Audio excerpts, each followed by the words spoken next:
Russia on Saturday suspended participation in a United Nations-brokered Black Sea grain deal after a major Ukrainian drone attack on its fleet in Crimea dealt a blow to attempts to alleviate the global food crisis. U.S. President Joe Biden denounced the move as purely outrageous and said it would increase starvation. Russia's defense ministry said Ukraine attacked the Black Sea fleet near Sevastopol on the annexed Crimea Peninsula with 16 drones early on Saturday, and Britain's Navy specialists helped coordinate the terrorist attack. The suspension will limit Ukraine's grain exports from its key Black Sea ports. There's no merit to what they're doing. The UN negotiated that deal and that should be the end of it, Biden told reporters in his home state of Delaware. The deal allows grain shipments from Ukraine, one of the world's largest exporters, which the Russian invasion stopped. Russia told UN Secretary-General Antonio Guterres in a letter, seen by Reuters, that it was suspending the deal for an indefinite term because it could not guarantee safety of civilian ships traveling under the pact. Russia has also asked the UN Security Council to meet on Monday on the attack, Russia's deputy UN ambassador Dmitry Polyansky wrote on Twitter. Britain said on Saturday Russia's claims, including that British naval personnel blew up the Nord Stream pipelines last month, were false and aimed at diverting attention from Russian military failures. Russia said it repelled the attack, but the ships attacked were involved in securing the grain corridor out of Ukraine's Black Sea ports.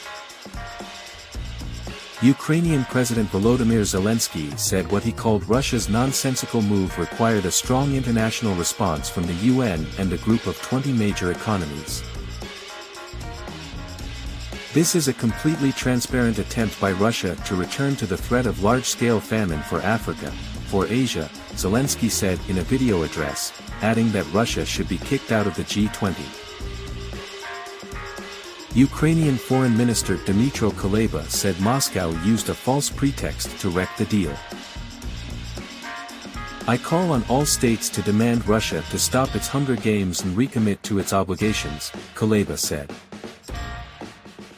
In a statement, the European Union said all parties must refrain from any unilateral action that would imperil an agreement it described as a critical humanitarian effort.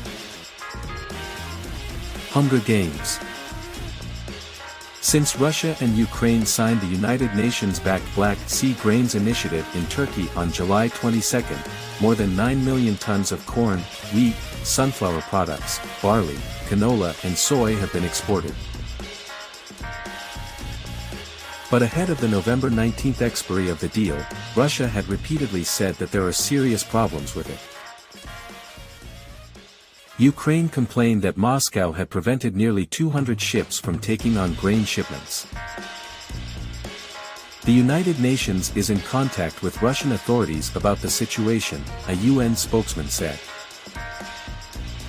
UN Secretary-General Martin Griffiths said on Wednesday that he was relatively optimistic that the deal would be extended beyond mid-November. Although the prices in the Western markets were reduced, Russia did not gain anything from this agreement, said Turan Oguz, a Turkish defense analyst. I think the main reason for Russia's withdrawal is Western indifference towards Russia. Just 24 hours before Russia's move, a spokesman for UN Secretary-General Antonio Guterres had appealed to the parties to renew the pact. Russia's Agriculture Minister Dmitry Patrushev said Russia is ready to deliver up to 500,000 tons of grain to poor countries free of charge over the next 4 months, with the support of Turkey, and to replace the supply of Ukrainian grain. The Russian Federation is fully prepared to replace Ukrainian grain and deliver supplies at affordable prices to all interested countries, he said.